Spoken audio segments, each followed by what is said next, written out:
cadáveres entierran semillas. Cuando nosotros vimos ese dibujo nos quedamos totalmente perplejos porque realmente estaba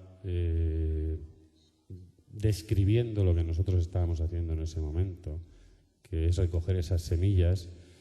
Este país, y lo digo para la gente que no viva en él, todavía tiene mucho miedo a hablar, todavía hay cientos de personas incapaces de contar su historia. Cuando se han hecho las ayudas, por ejemplo, a los presos políticos, yo he entrevistado a muchas viudas y familiares que eran incapaces de ir a una administración pública a decir que eran viudas de un rojo o hijos de un rojo.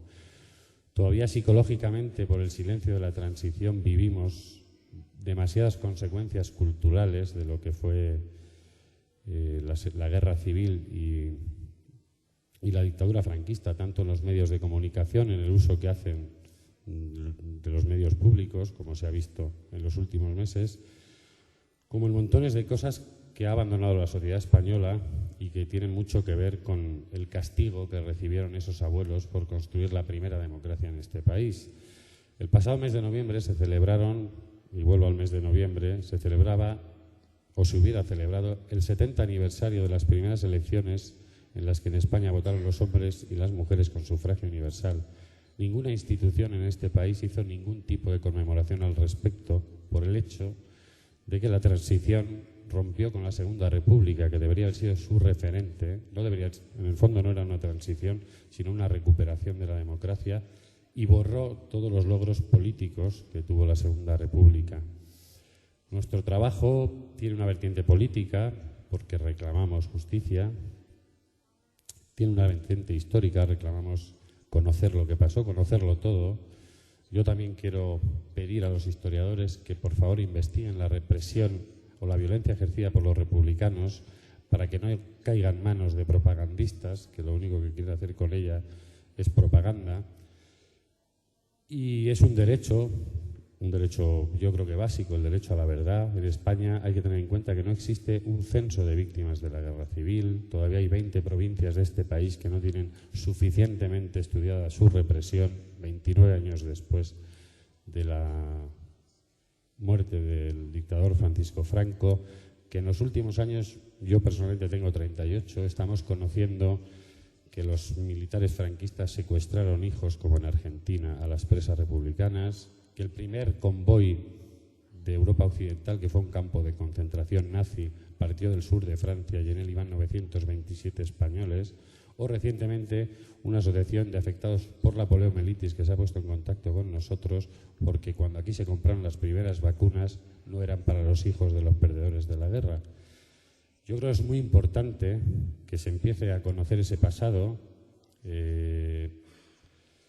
no solo por una cuestión más personal, igual de los nietos que estamos en ello o trabajando desde este movimiento social, sino porque políticamente el franquismo en el inconsciente colectivo de este país sigue muy vivo. Aquí no se puede tocar la Constitución porque parece que va a venir una tragedia detrás. Tenemos ese sentimiento antropológico profundo, por llamarlo de algún modo, de que cualquier discusión detrás viene una tragedia, va a venir alguien con el palo. Y voy a acabar con dos frases. Una la decía mi padre cuando yo era adolescente y era la enseñanza del asesinato del suyo.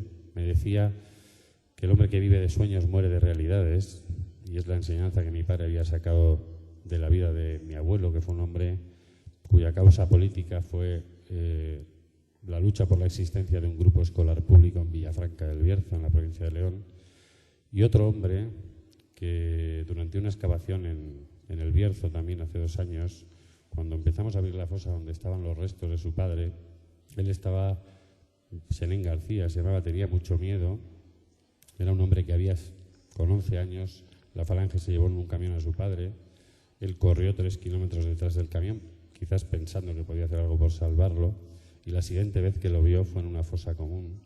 Y este hombre decía constantemente: todo lo que brota lo cortan.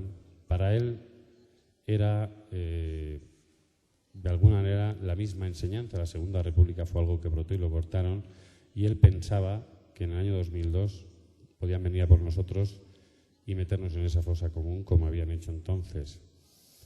Yo creo que movimiento social que se está generando desde muchas perspectivas con respecto a esta historia y a esta memoria genera una oportunidad para los historiadores. Yo también desde aquí les quiero pedir a los historiadores un esfuerzo por escribir de una forma más accesible para la gente normal y corriente. Yo vengo de la sociología, un conocimiento que por tratar de ser científico muchas veces encripta su lenguaje, y yo creo que muchas veces hay un aislamiento social de los historiadores de la sociedad precisamente porque, y no me quiero meter con nadie, pero yo he leído libros que podrían ir a concursos internacionales de subordinación de frases, por ejemplo. Yo creo que ahí hay que hacer de algún modo se tiene que hacer un esfuerzo, porque el historiador, yo creo, igual que pienso que debe ser el sociólogo, debe ser una especie de Prometeo que le entregue el fuego de los dioses al pueblo, pero muchas veces ese fuego se apaga por el camino porque a menudo hay un lenguaje que lo hace inaccesible para la gente. Yo creo que es una forma, en cierto modo, de aislamiento, ¿no? Y nosotros tenemos mucha ayuda de los historiadores. Yo, además de esas dos cosas que he planteado, les quiero dar muchísimas gracias a mucha gente que desde distintos ámbitos, en muchos casos desde la enseñanza media, se ha pateado pueblos, se ha autopublicado libros. Son los que nosotros podemos ofrecer a las familias para que a veces, después de 67 años, tengan una simple respuesta y sepan qué le pasó a su padre o a un hermano. Y yo creo que, bueno, pues que yo estoy inmensamente agradecido por ese trabajo, que creo que tiene que extenderse a toda la academia. Nosotros empezamos a tener mucha colaboración con las universidades. Acabamos de hacer un convenio con la Universidad Complutense de Madrid para estar. Nosotros hicimos en diciembre una campaña buscando donantes de memoria. Desde entonces estamos grabando testimonios de personas de más de 80 años y ahora vamos a tener a 4 personas que nos van a ayudar hasta el año 2006 a seguir grabando estos testimonios. Hemos hecho convenios, o las asociaciones que se han ido creando en distintas provincias con universidades, porque de alguna manera en la universidad se concentra una buena parte de lo que nosotros necesitamos para nuestro trabajo. Están los historiadores, están los arqueólogos, están los antropólogos físicos, los médicos forenses. Y bueno, yo creo que es una de las alianzas fundamentales para este movimiento social. Y nosotros, bueno, seguimos reclamando que el Estado haga esto. Esta mañana en una mesa sobre la transición se hablaba. Franco quizás fue uno de las personas que hizo la primera comisión de la verdad, con todas las comillas que puedan tener a los lados. Yo no conozco la historia de las comisiones de la verdad, pero él inicia una en el año 39, la causa general. Nosotros tenemos cientos de noticias de todas las exhumaciones, homenajes, actos de reconocimiento público que se hicieron entre los años 39 y 42, exclusivamente con los muertos franquistas. Se hizo con el dinero de los ganadores y los perdedores de la guerra civil, y nosotros le pedimos al Estado actual que todas esas personas que no pudieron hacerlo entonces tengan la oportunidad de hacerlo con el dinero público. Muchas gracias.